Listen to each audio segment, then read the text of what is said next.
Welcome to the Oil and Gas Sales and Marketing Podcast, where every week your hosts Mark LaCour and Matt Bertram share proven strategies and real-world tactics to help you connect with customers and close more deals. Let's do this.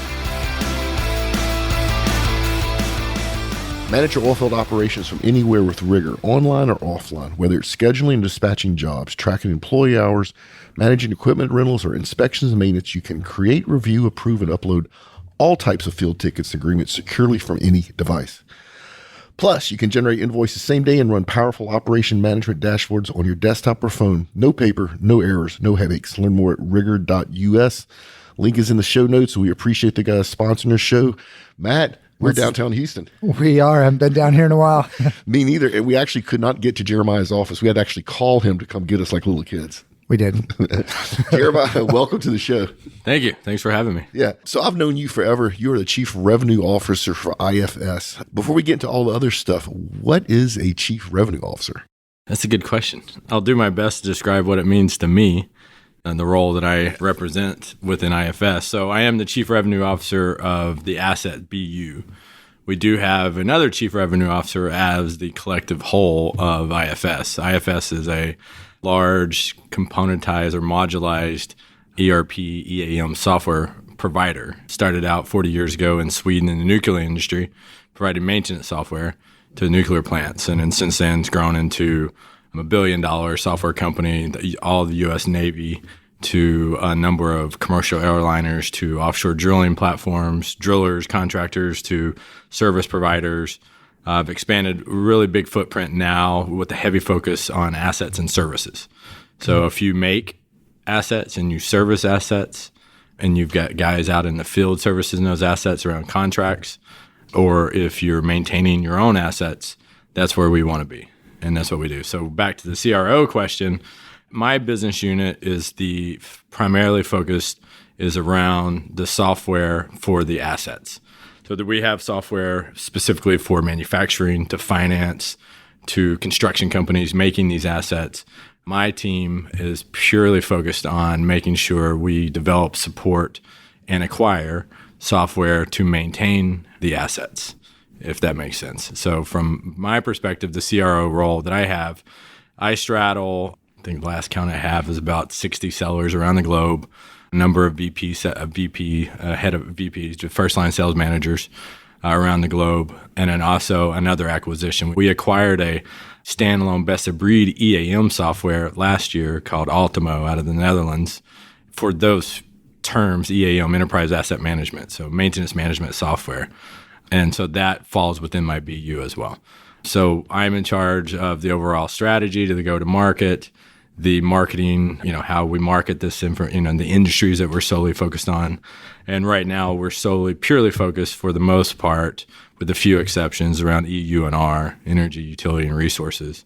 In addition to that, we acquired P2 at the end of last year, and I'm straddling that acquisition from a go-to-market because if anyone's familiar with P2 is a dominant player in production accounting software, and a few other things too. They actually own quite a few software technologies, but their biggest revenue source from a software space is Merrick, which they acquired some time ago. And Merrick is production accounting, operational. So it's basically the really interesting thing for us, being the people that manage and maintain assets, is that P2 is responsible for, as an oil well produces the oil, they're doing the joint revenue accounting, the financing of it, tracking, but they're tied to the SCADA systems. So they know when something's about to go down, or a water tank's about to fill up, or chemical tanks are empty. They know this in real time. And so for us, we see there's a really nice marrying of applications here to truly automate the oil field. Yeah, I love it. It's a perfect strategic acquisition, and I've known P2 forever. So you touched a little bit on strategy. Let's talk a little bit about that, because you're really kind of making or breaking the future finances of the company, right? So you have to help set strategy. What does that look like? Stressful. I get it, dude. Right there with you. No, it's good. There's a lot of excitement with acquisitions and potentially a few other acquisitions coming down the line. IFS, like I said, it's been around for 40 years.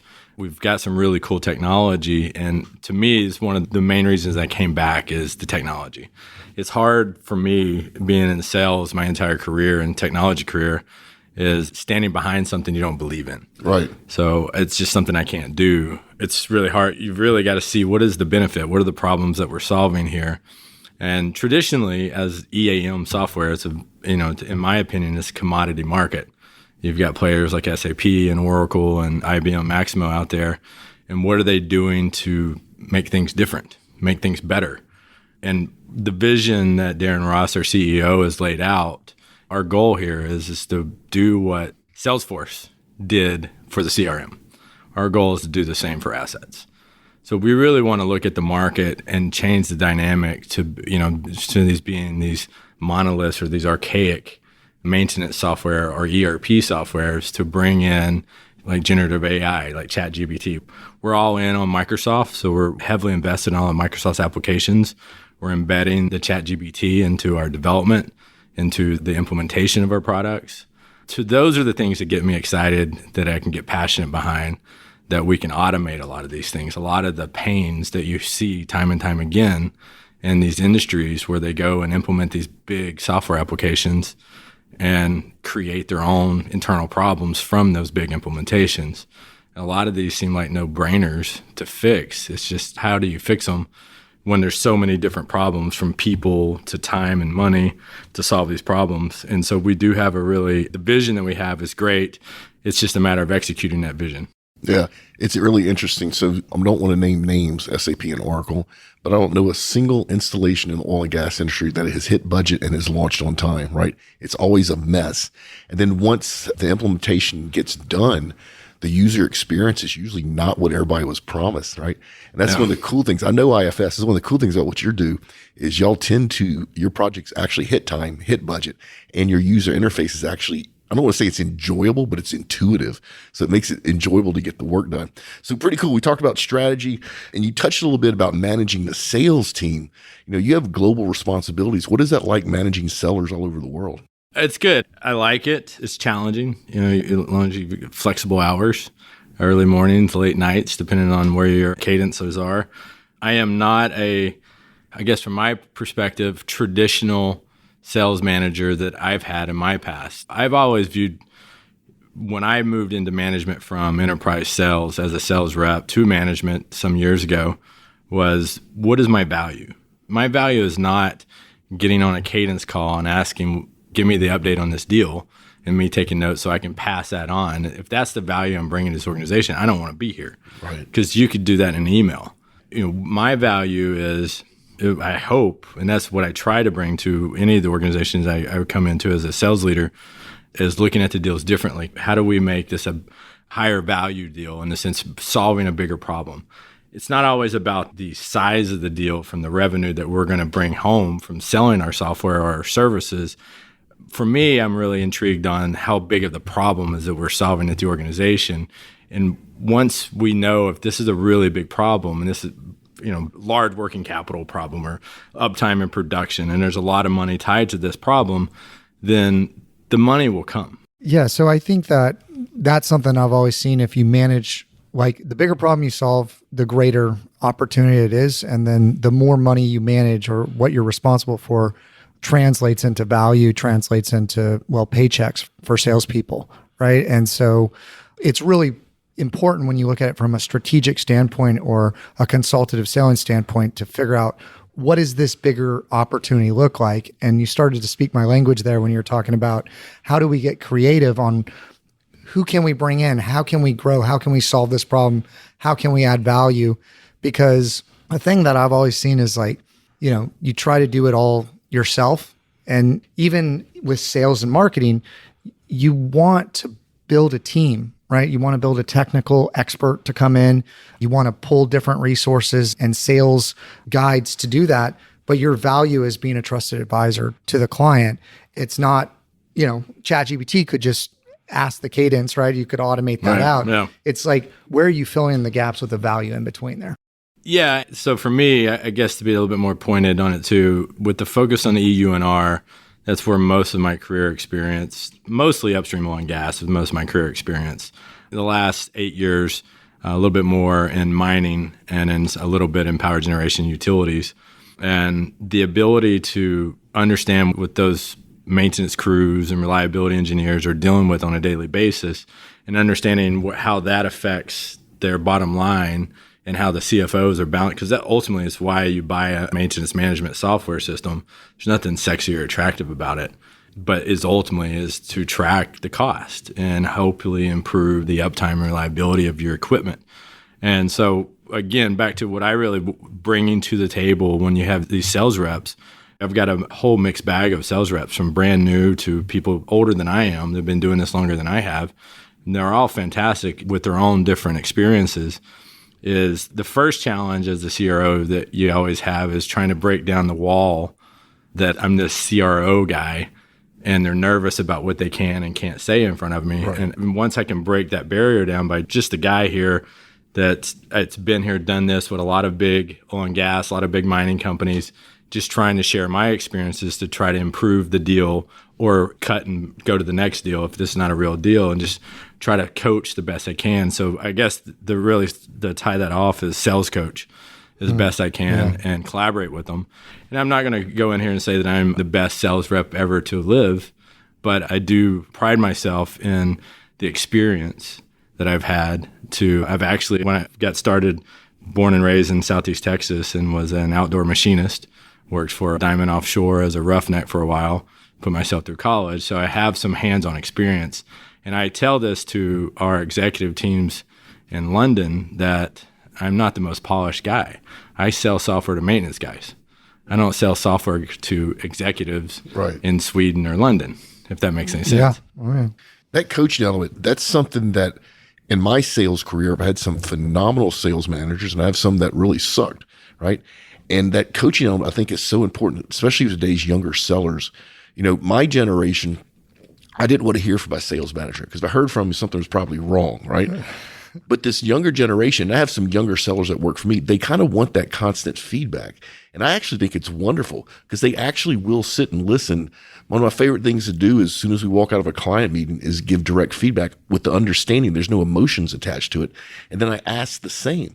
So even though you're the leader or the sales leader, oftentimes you get good coaching from your frontline people. And I think it's a two-way exchange that benefits everybody. I totally agree. I think our generation, or my generation, I'm 45, so just to be clear on generations, I wasn't raised with much advice, if that makes any sense. Oh, no, I know it. You're just throwing it in the water. You just got to figure it out. And so that also creates an environment that's hard to take criticism.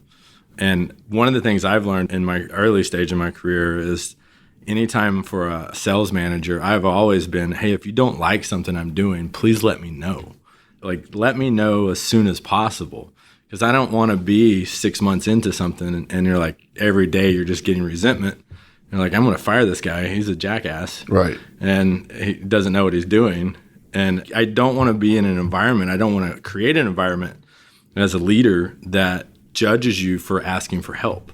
Yeah. I don't expect everyone to know. I don't know everything. We need to work as a team. This is a team effort. We're building something. We're selling, to support the revenue targets and the growth targets we have. This is a team effort. So it very much requires everybody to put their heads together. We have a bunch of smart people that we built a team that globally all have different life experiences that we need to leverage. And I can't stress that enough. I say that repeatedly on our sales meetings.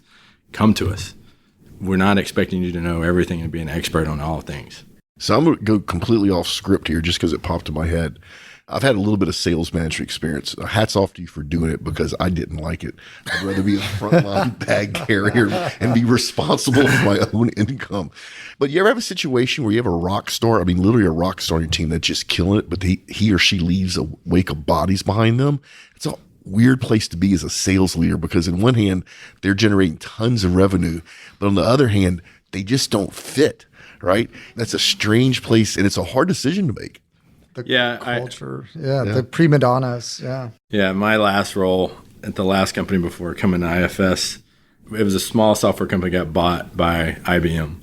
And as we merged in, there were a handful, and the egos, there were a handful of people that have been with our company for some time and extremely smart, just brilliant. They knew the business, they knew the industries that we served.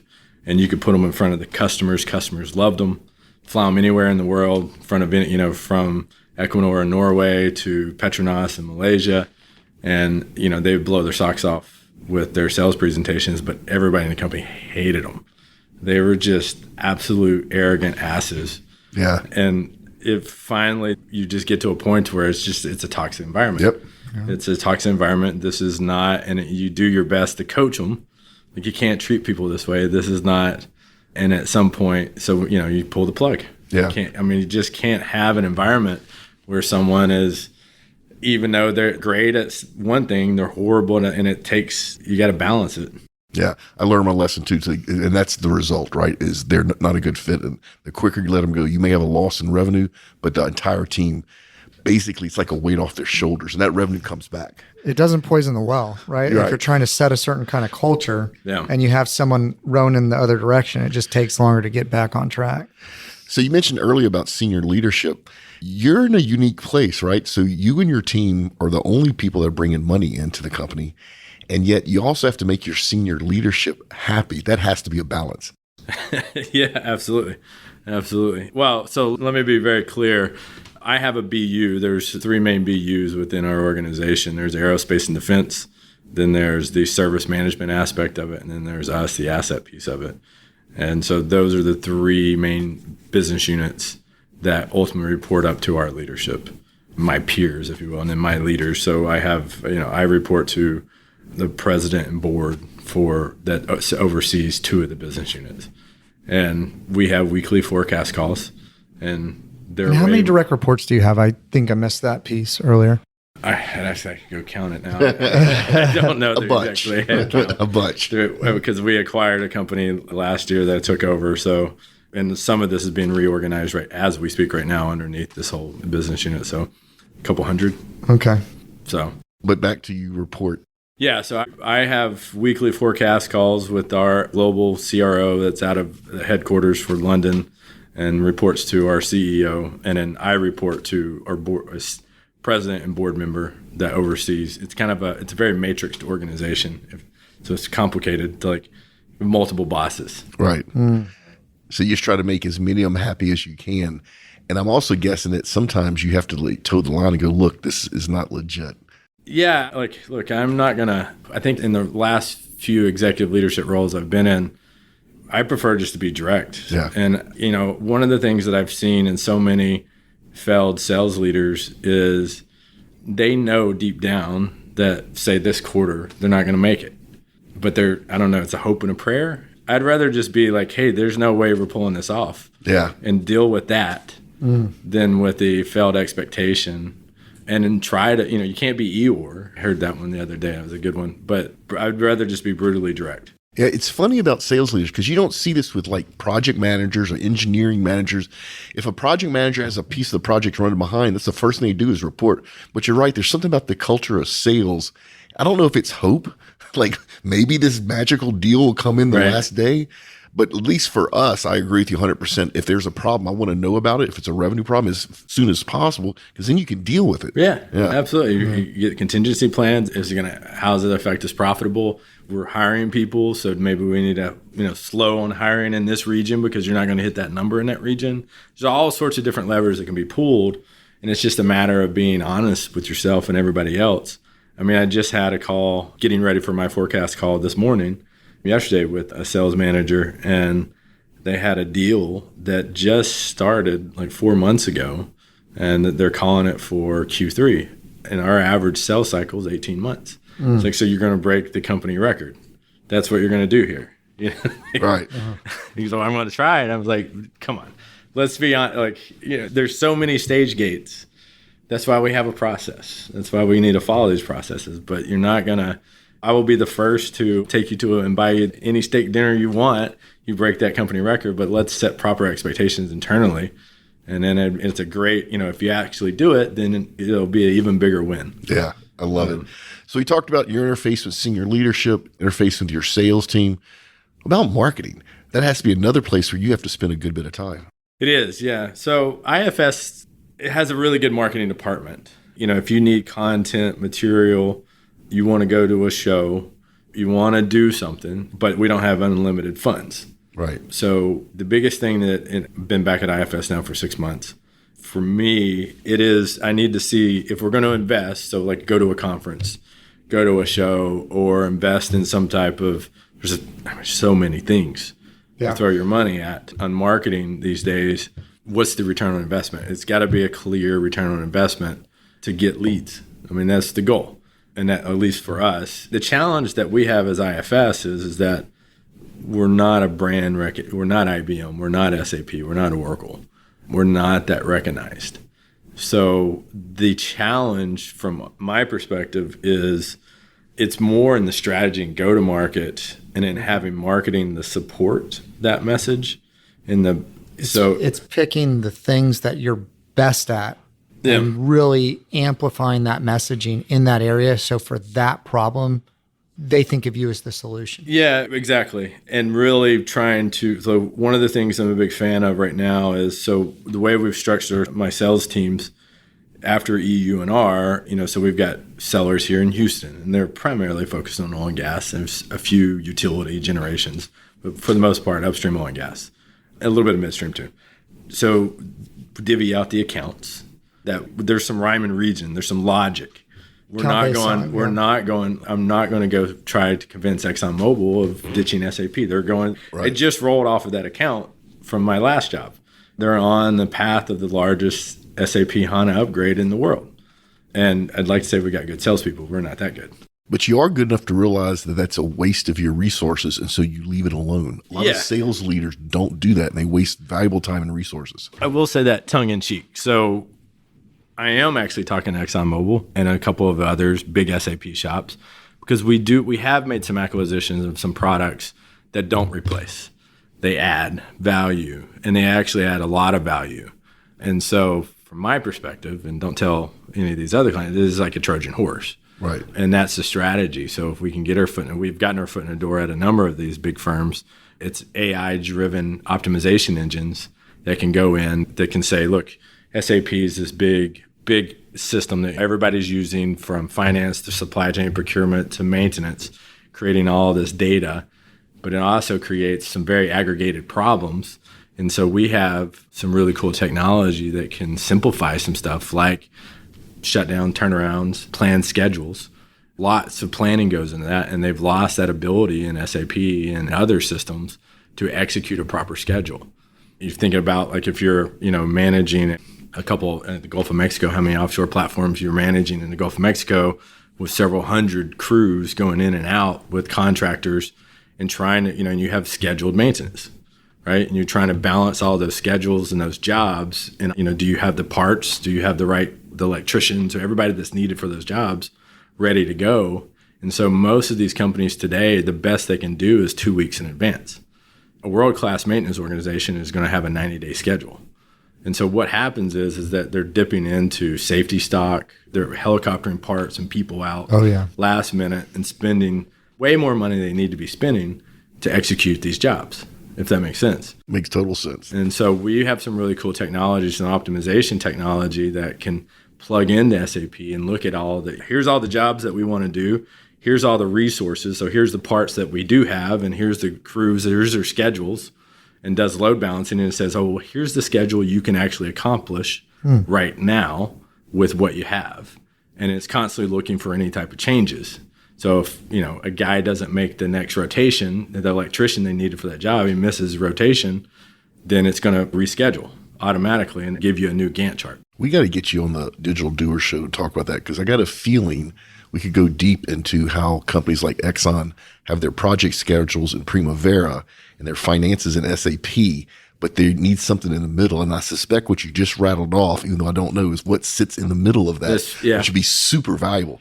Wrong show for that. Right? Yeah. No, but I love it. So let me tie this back. Sorry, I didn't mean to give a complete software pitch, but the strategy is, so when we look at how we divvy up the accounts, IFS from an EAM ERP sales strategy is going after the tier 2 players, the smaller players that don't want to go spend $20, $30, $40 million on a big EAM or ERP implementation. And you can stand up something that is actually functionality-wise deeper. And I say that because where I just left, my whole 5 years at IBM Consulting was building large working capital business cases to justify HANA upgrades at some of the largest industrial accounts in the world. We'd look at all their inefficiencies of how they're running their current SAP environment, and then we would look at all their inventory, the maintenance spare parts that they're buying, and all their maintenance practices, and show all the inefficiencies. And it's because SAP is really hard to use. Yeah, no, it really is. And it's a finance system, and it wasn't built for the asset and the maintaining of the asset. And sorry not to throw flack at these guys. They've done a fantastic job of infiltrating the market. And so my job now is to bring in a better solution, in my opinion, that's easier to use, but has more technology to make this more effective. So anyway, the strategy back is the tier 2 players, and then or the tier 1 players like the ExxonMobils, the Oxys, is where we have these point solutions that we can have a faster turnaround. That's a quicker sales cycle and a bigger opportunity, not a bigger opportunity, but a unique opportunity that could potentially grow into something else. So we've done this at a number of big accounts in Europe where there are pure SAP shops. We're able to plug these tools in, show the value. And then once they realize, like, hey, this thing's actually like this optimization engine, we have it embedded in our complete software too. You can buy it standalone. It's already embedded in all of our operations, from procurement, supply chain, to optimizing your schedules. So you don't have to connect it all. It's already, you just turn it on and our software has it already embedded in there. So once they start seeing that vision and understanding that flipping, keep SAP for your finance. We don't care. We have a great general ledger, but that's not what makes us great. What makes it great is our ability to maintain these assets and optimize. So that message right there, like certainly in long form, like sales conversation, you can tell that story. I'm just curious from a marketing standpoint, how are you amplifying that message to attract people that are raising their hands saying, this is kind of an issue for me. I'm interested in something like that. I'm just curious about that. Yeah, that is the challenge that we have on a daily basis. Once the accounts are divvied out, the way I'm really kind of attacking this is that we have some really cool sales training that we've done. We've hired a bunch of, I don't want to say sales coach, but mental health therapists that have gone through a number of coaching on verbiage and how to understand who the teachers are in the organizations, who are the learners, who are the naysayers, what verbiage you want to use to when you engage these accounts and these people in these accounts because I think the biggest problem that no matter whatever sales organization, you may have the best product in the world is, especially in the U.S. Europe is a little bit different, but in the U.S., no one answers the phone anymore. Right. I know I don't. Yeah, me neither. That phone probably gets about 20 calls a day from random numbers. Yeah. And that is the cold calling. And I think for a long time, people have known cold calling's been dead, but people still do it. We still do don't it. Open that can of worms here, Jeremiah, because we think cold calling is awesome. It just, we don't use the telephone anymore, right? Because you're automatically annoying somebody. Yeah. We think the process of reaching out with good information about a problem that you have is still valuable. I totally agree. It's all in how you execute that message. So I'm just like picking up a blind phone call, but we still do it too. We still have. See, this is just so funny to hear this conversation because, look, I started as a executive recruiter in oil and gas. And so I was calling 60, 80 times a day, picking up the phone, getting people to answer, right? And we had to use like directories and like literally the phone book. It's still run like 50 years behind schedule. When I started incorporating technology to support the salespeople with automation and retargeting and stuff like that, the pendulum for me swung completely the other way because the question I was hoping to get to, and we're getting there, is what you can do now online, okay? When you're competing against these big companies and their marketing teams and what have you on whatever that one message is that you're trying to hit that target persona, get them to raise their hand. Even at the big companies, you're competing against, okay, let's say 5, 10 people. 2 of the people don't really care. 2 of the other people are looking for jobs. Like people have other jobs now if they're working from home. You only have like 1 or 2 people that even like really care. And then you have like a limited budget for this one specific area. So if you take even a smaller budget, focus it in that area and create that focus beam of light and that message, right? That when people are searching on Google's like one of the number 1 places where people go for information. And then there's YouTube as the second largest search engine.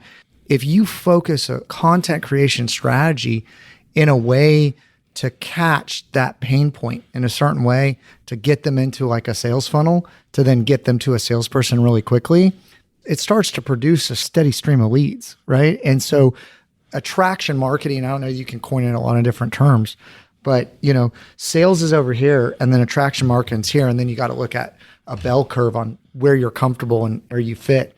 But it's just fun how all these pieces fit together because I think you've got to, what I tell my sellers is we've got to be bold because we don't have a big brand recognition. And we have a marketing machine and we're driving AdWords and we're doing the LinkedIns, the sales navigators, the AdWords, those leads are the worst. So AdWords, sorry to step in on this, but I'm not a huge fan of AdWords either. I would tell you that AdWords are specifically because there's two types of people. There's people that search organically, and then there's people that search for ads. The data says the people that search for ads are typically coupon hunters because you have to have a kind of offer. You got to run them to a landing page. You got to grab them immediately, or it's an emergency, right? Yeah. So, okay, I need something never today. Click on an ad. I can't remember any time I've ever clicked on an ad. You do the research, right? Right. I'd rather look for the organic search. Yep. And I agree. You've got to be in the organic search, and that we have a massive team to get us in those areas. But the importance for us, it's a very, very specific, pointed, targeted marketing towards very specific problems. And so one of the biggest things I've been working on in the last few months is conveying to the marketing teams the industry specific problems that we're solving. Mm-hmm. You can't just say we have oil and gas software. I was literally just on the call yesterday going, nobody in oil and gas goes, I work in oil and gas. What is that like? Right. Yeah. Like upstream, you're an offshore, on land. Are you in services, or are you on a pipeline, or are you in a chemical plant or petrochemical? It's such a massive industry and it's such a catch-all term.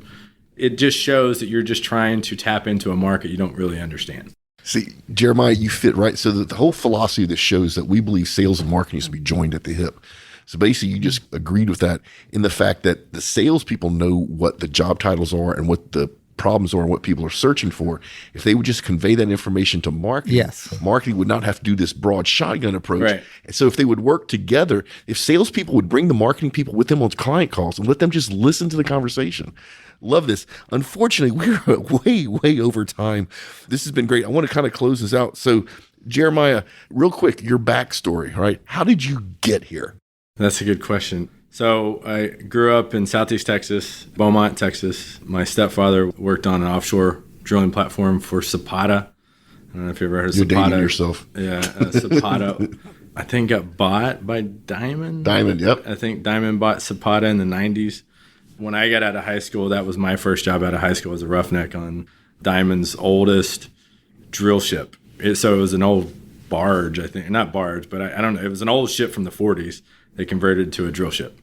And it was a rust bucket. I remember my first week, I was chipping rust in the bilges. So you know what chipping hammer is? And a needle gun. And then they got me needle guns. A needle gun, yep. And we were called the bilge boys. So, and then from there, I worked my way up to an outdoor machinist and I realized I needed to go to college because this is no offense to anyone. I think I got in at the right time, but I have teenagers and going in college now, and the craft jobs, I fundamentally think are the better routes at this point. I do too. Yeah. Some of these, not everybody rushing into IT because it is a flooded market. And, I think ChatGPT is going to replace a lot of this at some point. But I don't laugh. I laugh. It's an interesting world that we live in right now. But growing up in Southeast Texas, I worked in quite a few chemical plants for construction as an outdoor machinist and put myself through college and got a computer science degree. I figured a computer science degree would get me away from the industry as quick as possible. Really had that's all I knew growing up around the chemical plants and in the offshore. In my mind, I wanted to be out of this. I wanted to go to Austin. That's where Austin's the cool place. And I got my first software job in Austin. It was maintenance software. And they're like, hey, a little bit about oil and gas and refining and chemicals. You can be our sales rep for that. And so immediately was right back in. And so, but it was kind of neat to come back into it from a different perspective. Not wearing Nomex and covered in grease. Yeah. And coming in more on trying to solve some business problems. And so anyway, not to maybe that sounds a little bit arrogant in the sense of, because I still have family members that all operate in these industries, and I live off of these industries. So it's been a very fortunate career path that I've had. That field experience is invaluable. I think everybody should have a little bit of it. If people wanted to learn more about IFS, where should they go? IFS.com. Yeah. So people will put a link in the show notes, both to Jeremiah's LinkedIn profile if you want to talk to him. So just don't call him on the phone because he's not going to answer. We'll also put a link to IFS, which I do want to give IFS a shout out. Years ago, they sponsored our monthly mixer, or they were one of our sponsors for a monthly mixer here in Houston. And that money went to fight human sex trafficking. So I want to thank your company. You literally helped save a little boy, a little girl's life. And just, to take pride in that and trying to give back is something that's woven in y'all's culture. I just want to recognize that. All right, last thing, Jeremiah, if you had one piece of advice for a CRO in oil and gas, what would that be? If you're going to be a CRO at a tech company in the oil and gas industry, understand the problems that software or that technology is solving. How big is that problem? I mean, for me, one of the things I probably missed in how I got here is I tried to attach myself to really good technology. So I'm not the most polished or the brightest, but the technology that I go get behind is probably some of the best technology I've seen in the market and solves some really big problems. Love it. All right, this is where we do our product review. I want to give a shout out to Amateur. So you heard us talk about their presenter on our second to last show, and Matt whined because he didn't get one. And I think it was very nice of them. They heard the show, they appreciate it, and they sent another brand new one for you, Matt. So now you have it in the hand. I do. It's awesome. We're going to let you use it for a while and come back and give it another review since they're nice enough to send us another one. Yeah. And then if you want to send us a product to review, we're happy to do so. Just know that we're going to tell the truth. If it's great, we're going to say it's great. If it sucks, we're going to say it sucks. And send us something gadgety. Please, nothing heavy steel. In the show notes are Matt and I's social links. You want to connect with us on anything social. And then our insider group's coming this fall. It's time for a LinkedIn tip, Matt. Do you have one? I do. I want to expand a little bit outside of LinkedIn just based on our conversation and say one of the biggest tips is when online leads are generated, getting them connected with a salesperson and following up as quickly as possible is so important. Super valuable. Based on the stickiness of the lead. One of the things that I don't think people realize in the online education industry, funny enough, have this figured out. Someone calls you, if you raise your hand, like I'm interested, within 7 minutes is their KPI. Because you got to catch the person when they're in that mindset of shopping for whatever it is. Because if you catch them then, you can push that conversation forward and maybe close the sales cycles. If not, it might be a month. It might be 2 months before they get back in the mode to actually considering that thing. It's not that they take that long to get back to you. It's they take that long to get that decision and that process and that thinking in front of them to take that next step. And so, just in the spirit of connecting sales and marketing, just closing that gap of them communicating and talking. And there's even software and automations of, auto calling to people and text messaging and all that kind of support. And there's a lot of these things that you can use AI and automation to plug into to help take a good salesperson and make them great and make a great person like, God or whatever. That's a great tip. That speed is so important. Can I add something? Yeah, of course. This is one thing. The only social media I'm on anymore is LinkedIn. And the one thing that's kind of been my pet peeve for the last probably year on LinkedIn is just the mass spamming of your company's products without any thoughtful. I'm not saying make it Facebook. I don't know. I think most part, people try to avoid political and anything so I always try to have a mixture of work, something funny, and something thoughtful.